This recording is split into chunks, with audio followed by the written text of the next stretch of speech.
I'd like to tell you about the strangest secret in the world. Not long ago, Albert Schweitzer, the great doctor and Nobel Prize winner, was being interviewed in London, and a reporter asked him, "Doctor, what's wrong with men today?"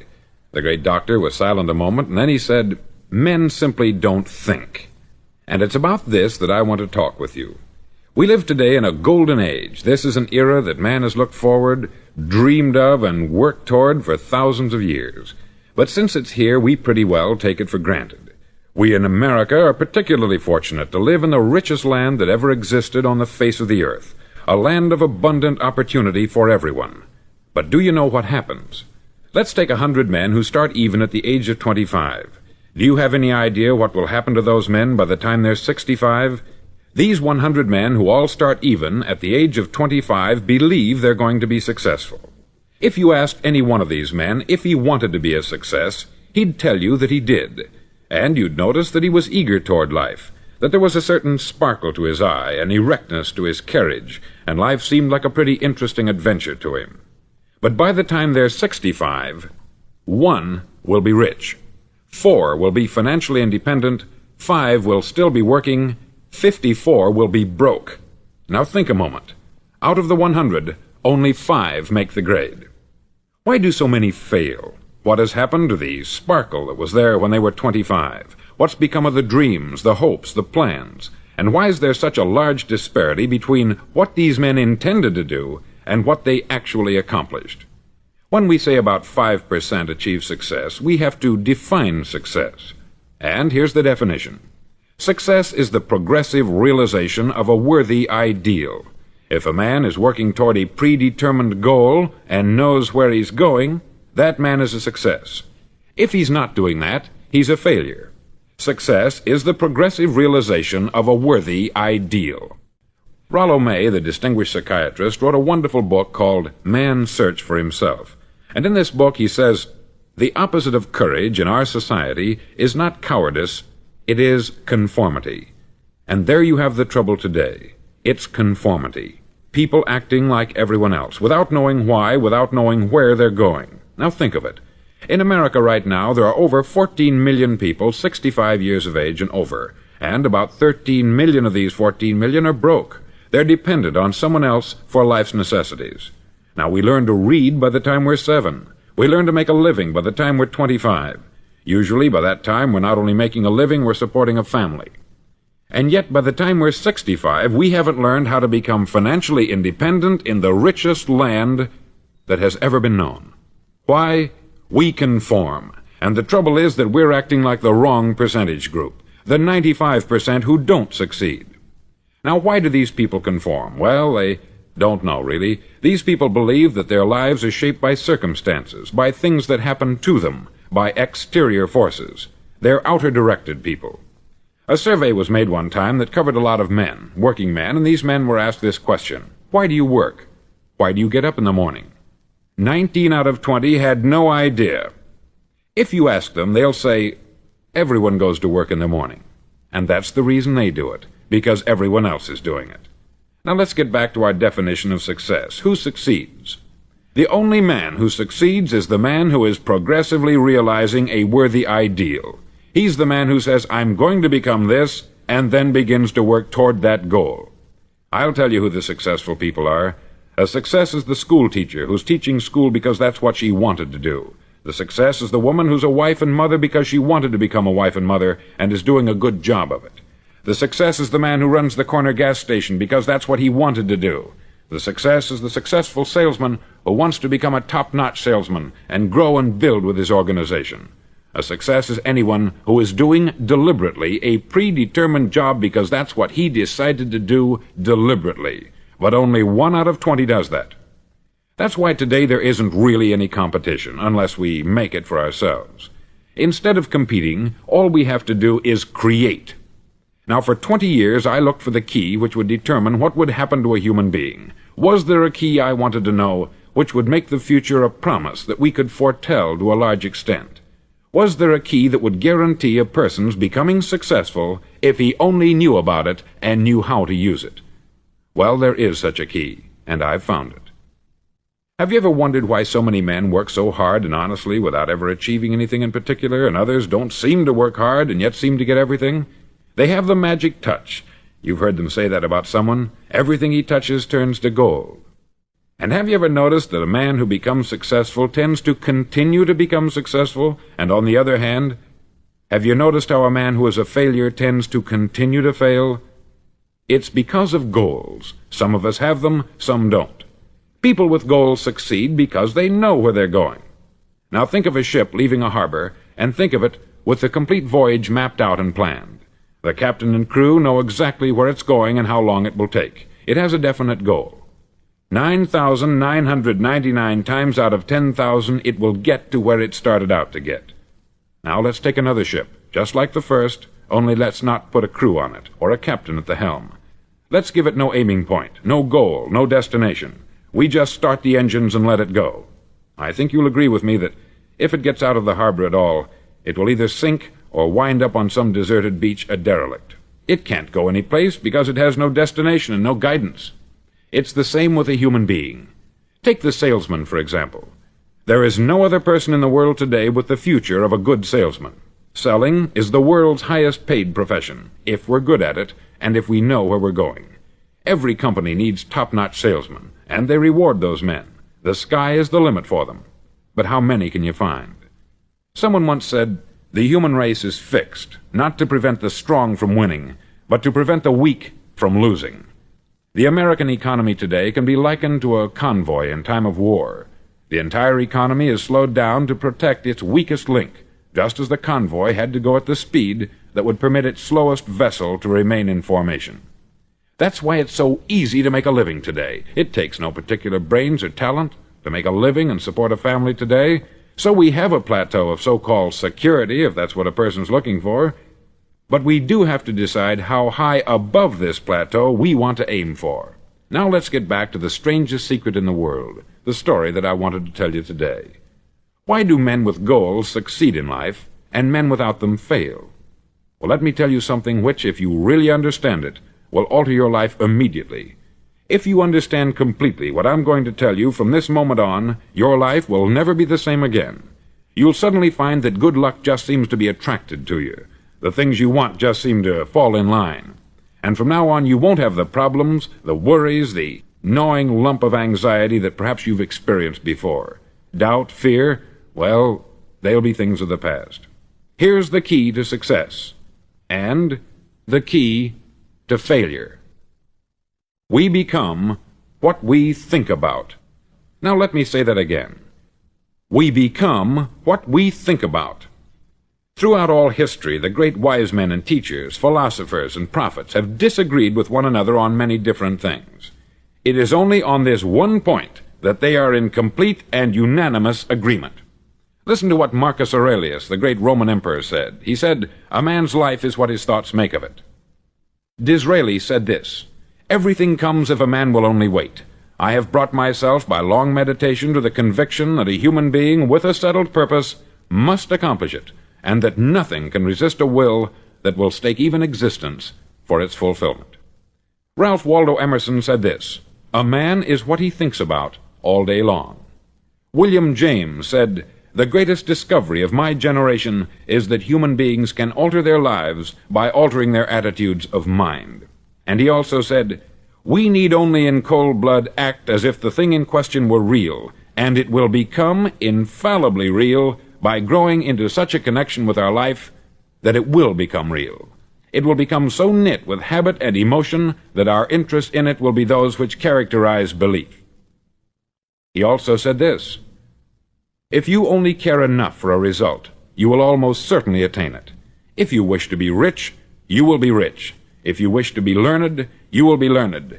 If you wish to be good, you will be good.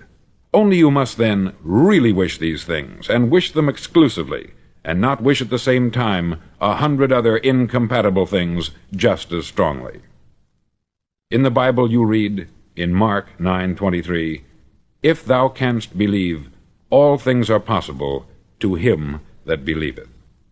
Dr. Norman Vincent Peale said this, "This is one of the greatest laws in the universe. Fervently do I wish I had discovered it as a very young man. It dawned upon me much later in life, and I've found it to be one of the greatest, if not my greatest discovery, outside of my relationship to God. And the great law, briefly and simply stated, is that if you think in negative terms, you'll get negative results. If you think in positive terms, you will achieve positive results. That is the simple fact which is at the basis of an astonishing law of prosperity and success. In 3 words, believe and succeed. William Shakespeare put it this way: "Our doubts are traitors, and make us lose the good we oft might win, by fearing to attempt." George Bernard Shaw said, "People are always blaming their circumstances for what they are. I don't believe in circumstances. The people who get on in this world are the people who get up and look for the circumstances they want, and if they can't find them, make them." Well, it's pretty apparent, isn't it? And every person who discovered this for a while believed that he was the first one to work it out.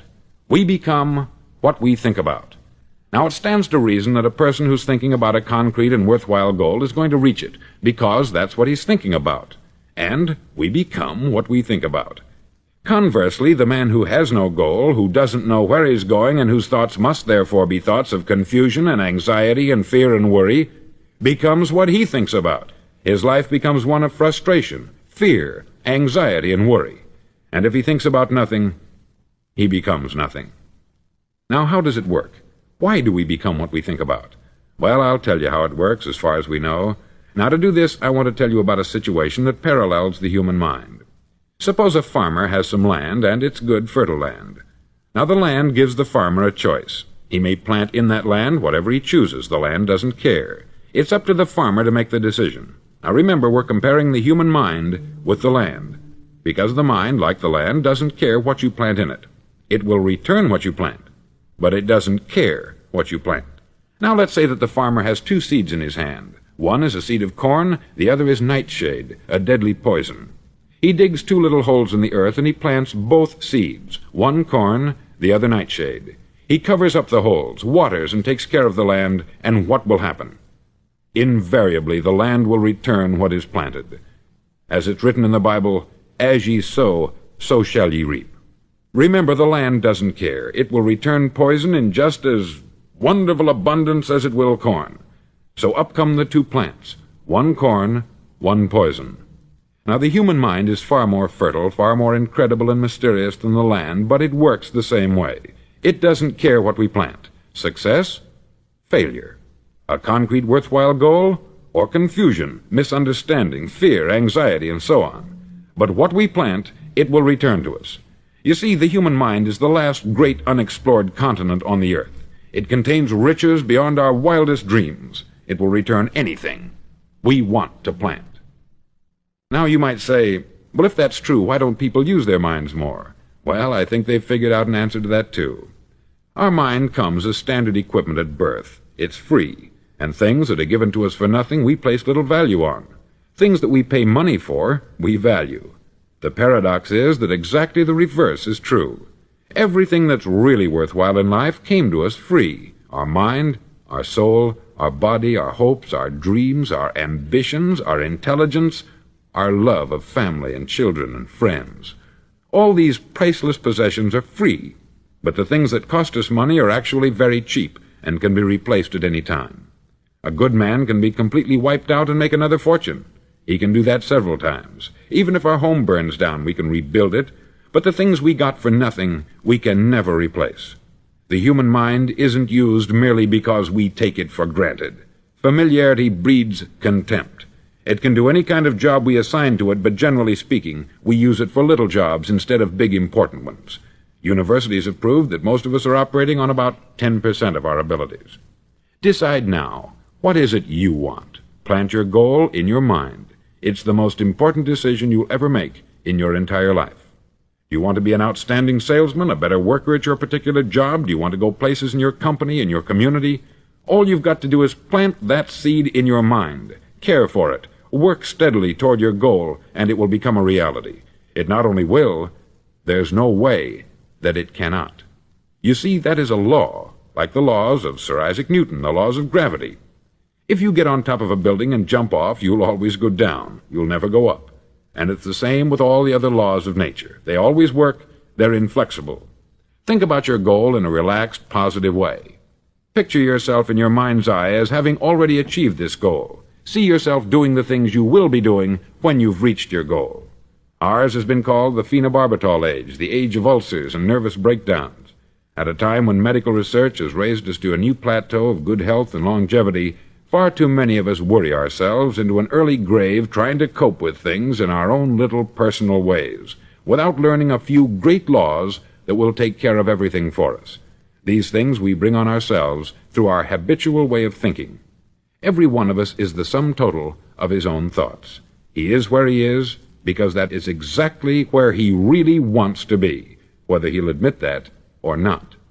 Each of us must live off the fruit of his thoughts in the future, because what you think today and tomorrow, next month and next year, will mold your life and determine your future. You're guided by your mind. I remember one time I was driving through Arizona and I saw one of those giant earth-moving machines roaring along the road at about 35 miles an hour with what looked like 20 tons of dirt in it, a tremendous, incredible machine, and there was a little man perched way up on top with the wheel in his hands guiding it. And as I drove along, I was struck by the similarity of that machine to the human mind.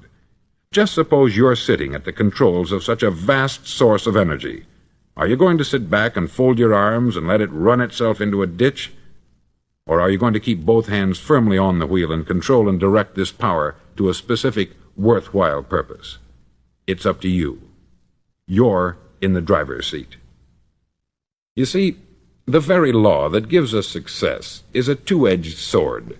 We must control our thinking. The same rule that can lead a man to a life of success, wealth, happiness, and all the things he's ever dreamed of for himself and his family, that very same law can lead him into the gutter. It's all in how he uses it, for good or for bad. This is the strangest secret in the world. Now, why do I say it's strange, and why do I call it a secret? Actually, it isn't a secret at all. It was first promulgated by some of the earliest wise men, and it appears again and again throughout the Bible. But very few people have learned it, understand it. That's why it's strange, and why, for some equally strange reason, it virtually remains a secret. I believe that you could go out and walk down the main street of your town and ask one man after another what the secret of success is, and you probably wouldn't run into one man in a month who could tell you. Now, this information is enormously valuable to us, if we really understand it and apply it. It's valuable to us not only for our own lives, but the lives of those around us, our family, employees, associates, and friends. Life should be an exciting adventure. It should never be a bore. A man should live fully, be alive. He should be glad to get out of bed in the morning. He should be doing a job he likes to do because he does it well. One time I heard Grove Patterson make a speech, the editor-in-chief of the Toledo Daily Blade, and as he concluded his speech, he said something that I've never forgotten. He said something like this: "My years in the newspaper business have convinced me of several things, among them that people are basically good, and that we came from someplace, and we're going someplace. So we should make our time here an exciting adventure. The architect of the universe didn't build a stairway leading nowhere." And the greatest teacher of all, the carpenter from the plains of Galilee, gave us the secret time and time again. "As ye believe, so shall it be done unto you." I've explained the strangest secret in the world and how it works. Now I want to explain how you can prove to yourself the enormous returns possible in your own life by putting this secret to a practical test. I want you to make a test that will last 30 days. Now, it isn't going to be easy. If you'll give it a good try, it will completely change your life for the better. Back in the 17th century, Sir Isaac Newton, the English mathematician and natural philosopher, gave us some natural laws of physics which apply as much to human beings as they do to the movement of bodies in the universe. Now, one of these laws is that for every action, there is an equal and opposite reaction. Simply stated, as it applies to you and me, it means we can achieve nothing without paying the price. The results of your 30-day experiment will be in direct proportion to the effort you put forth. To be a doctor, you must pay the price of long years of difficult study. To be successful in selling, and remember that each of us succeeds to the extent of his ability to sell, selling our families on our ideas, selling education in schools, selling our children on the advantages of living the good and honest life, selling our associates and employees on the importance of being exceptional people, to, of course, the profession of selling itself. But to be successful in selling our way to the good life, we must be willing to pay the price. Now, what is that price? Well, it's many things. First, it's understanding emotionally, as well as intellectually, that we literally become what we think about, that we must control our thoughts if we're to control our lives. It's understanding fully that, as ye sow, so shall ye reap. Secondly, it's cutting away all the fetters from the mind and permitting it to soar as it was divinely designed to do. It's the realization that your limitations are self-imposed, and that the opportunities for you today are enormous beyond belief. It's rising above narrow-minded pettiness and prejudice. Thirdly, to use all your courage to force yourself to think positively on your own problem, to set a definite and clearly defined goal for yourself, to let your marvelous mind think about your goal from all possible angles, to let your imagination speculate freely upon many different possible solutions, to refuse to believe there are any circumstances sufficiently strong to defeat you in the accomplishment of your purpose, to act promptly and decisively when your course is clear, and to keep constantly aware of the fact that you are, at this moment, standing in the middle of your own acre of diamonds, as Russell Conwell used to point out. Fourth, save at least 10% of what you earn. It's also remembering that no matter what your present job, it has enormous possibilities if you're willing to pay the price. Now let's just go over the important points in the price each of us must pay to achieve the wonderful life that can be ours. It is, of course, worth any price. 1. You will become what you think about. 2. Remember the word imagination. Let your mind soar. 3. Courage. Concentrate on your goal every day. 4. Save 10% of what you earn. And action. Ideas are worthless unless we act on them. Now I'll try to outline the 30-day test I want you to make. Now keep in mind that you have nothing to lose by making this test, and everything you could possibly want to gain. There are two things that may be said of everyone. Each of us wants something, and each of us is afraid of something. I want you to write on a card what it is you want more than anything else. It may be more money. Perhaps you'd like to double your income or make a specific amount of money. It may be a beautiful home. It may be success at your job. It may be a particular position in life. It could be a more harmonious family. Each of us wants something. Write down on your card specifically what it is that you want. Make sure it's a single goal and clearly defined. You needn't show it to anyone, but carry it with you so that you can look at it several times a day. Think about it in a cheerful, relaxed, positive way each morning when you get up, and immediately you have something to work for, something to get out of bed for, something to live for. Look at it every chance you get during the day and just before going to bed at night. As you look at it, remember that you must become what you think about, and since you're thinking about your goal, you realize that soon it will be yours. In fact, it's yours really the moment you write it down and begin to think about it.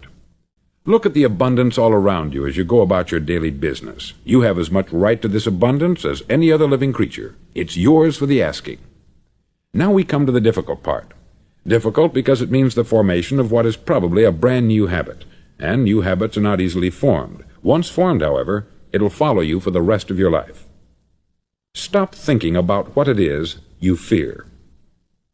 Each time a fearful or negative thought comes into your consciousness, replace it with a mental picture of your positive and worthwhile goal. There will come times when you will feel like giving up. It's easier for a human being to think negatively than positively. That's why only 5% is successful. You must begin now to place yourself in that group. For 30 days you must take control of your mind. It will think only about what you permit it to think. Each day for this 30-day test, do more than you have to do. In addition to maintaining a cheerful, positive outlook, give of yourself more than you've ever done before. Do this knowing that your returns in life must be in direct proportion to what you give. The moment you decide on a goal to work toward, you're immediately a successful person.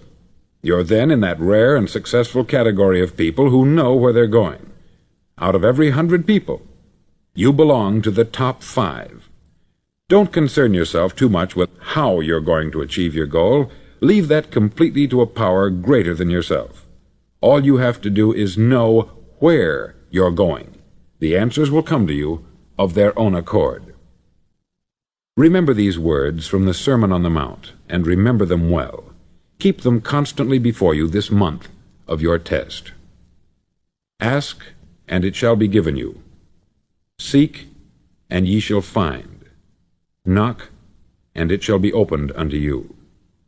For every one that asketh receiveth, and he that seeketh findeth, and to him that knocketh it shall be opened. It's as marvelous and as simple as that. In fact, it's so simple that in our seemingly complicated world it's difficult for an adult to understand that all he needs is a purpose and faith. For 30 days, do your best. If you're a salesman, go at it as you've never done before, not in hectic fashion, but with the calm, cheerful assurance that time well spent will give you the abundance in return you deserve and want. No matter what your job, do it as you've never done it before for 30 days. And if you've kept your goal before you every day, you'll wonder and marvel at this new life you've found. Dorothea Brand, outstanding editor and writer, discovered it for herself and tells about it in her fine book, Wake Up and Live. Her entire philosophy is reduced to the words, act as though it were impossible to fail. She made her own test with sincerity and faith, and her entire life was changed to one of overwhelming success. Now you make your test for 30 full days. Don't start your test until you've made up your mind to stick with it. You see, by being persistent, you're demonstrating faith. Persistence is simply another word for faith. If you didn't have faith, you would never persist. If you should fail during your first 30 days, by that I mean suddenly find yourself overwhelmed by negative thoughts, you've got to start over again from that point and go 30 more days. Gradually your new habit will form until you find yourself one of that wonderful minority to whom virtually nothing is impossible. Don't forget the card. It's vitally important as you begin this new way of living. On one side of the card, write your goal, whatever it may be. On the other side, write the words we've quoted from the Sermon on the Mount. Ask, and it shall be given you. Seek, and ye shall find. Knock, and it shall be opened unto you. Nothing great was ever accomplished without inspiration. See that during these crucial first 30 days, your own inspiration is kept at a peak. Above all, don't worry. Worry brings fear, and fear is crippling. The only thing that can cause you to worry during your test is trying to do it all yourself. Know that all you have to do is hold your goal before you. Everything else will take care of itself. Remember also to keep calm and cheerful. Don't let petty things annoy you and get you off course. Now, since making this test is difficult, some may say, well, why should I bother? Well, look at the alternative. No one wants to be a failure. No one really wants to be a mediocre individual. No one wants a life constantly filled with worry, fear, and frustration. Therefore, remember that you must reap that which you sow. If you sow negative thoughts, your life will be filled with negative things. If you sow positive thoughts, your life will be cheerful, successful, and positive. Now, gradually, you will have a tendency to forget what you've heard on this record. Play it often. Keep reminding yourself of what you must do to form this new habit. Gather your whole family about and listen to what's been said here at regular intervals. You know, most men will tell you that they want to make money without understanding the law. The only people who make money work in the mint. The rest of us must earn money. This is what causes those who keep looking for something for nothing or a free ride to fail in life. The only way to earn money is by providing people with services or products which are needed and useful. We exchange our product or service for the other man's money. Therefore, the law is that our financial return will be in direct proportion to our service. Success is not the result of making money. Making money is the result of success, and success is in direct proportion to our service. Most people have this law backwards. They believe that you're successful if you earn a lot of money. The truth is that you can only earn money after you're successful. It's like the story of the man who sat in front of the stove and said to it, "Give me heat, and then I'll add the wood." How many men and women do you know, or do you suppose there are today, who take the same attitude toward life? There are millions. We've got to put the fuel in before we can expect heat. Likewise, we've got to be of service first before we can expect money. Don't concern yourself with the money. Be of service. Build, work, dream, create. Do this, and you'll find there's no limit to the prosperity and abundance that will come to you. Prosperity is founded upon a law of mutual exchange. Any person who contributes to prosperity must prosper in turn himself. Sometimes the return will not come from those you serve, but it must come to you from someplace, for that is the law. For every action, there is an equal and opposite reaction. As you go daily through your 30-day test period, remember that your success will always be measured by the quality and quantity of service you render, and money is a yardstick for measuring this service. No man can get rich himself unless he enriches others. There are no exceptions to a law. You can drive down any street in America and from your car estimate the service that's being rendered by the people living on that street. Had you ever thought of this yardstick before? It's interesting. Some, like ministers and priests and other devoted people, measure their returns in the realm of the spiritual, but again, their returns are equal to their service. Once this law is fully understood, any thinking person can tell his own fortune. If he wants more, he must be of more service to those from whom he receives his return. If he wants less, he has only to reduce this service. This is the price you must pay for what you want. If you believe you can enrich yourself by deluding others, you can only end by deluding yourself. It may take some time, but just as surely as you breathe, you'll get back what you put out. Don't ever make the mistake of thinking you can avert this. It's impossible. The prisons and the streets where the lonely walk are filled with people who tried to make new laws just for themselves. We may avoid the laws of man, but there are greater laws that cannot be broken. An outstanding medical doctor recently pointed out 6 steps that will help you realize success. 1. Set yourself a definite goal. 2. Quit running yourself down. 3. Stop thinking of all the reasons why you cannot be successful, and instead think of all the reasons why you can. 4. Trace your attitudes back through your childhood and try to discover where you first got the idea you couldn't be a success, if that's the way you've been thinking. 5. Change the image you have of yourself by writing out a description of the person you would like to be. And 6. Act the part of the successful person you have decided to become. The doctor who wrote those words is a noted West Coast psychiatrist, David Harold Fink, M.D. Do what all experts since the dawn of recorded history have told you you must do. Pay the price by becoming the person you want to become. It's not nearly as difficult as living unsuccessfully. Make your 30-day test. Then repeat it. Then repeat it again. Each time it will become more a part of you until you'll wonder how you could ever have lived any other way. Live this new way, and the floodgates of abundance will open and pour over you more riches than you may have dreamed existed. Money? Yes, lots of it.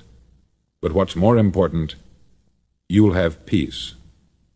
You'll be in that wonderful minority who lead calm, cheerful, successful lives. Start today.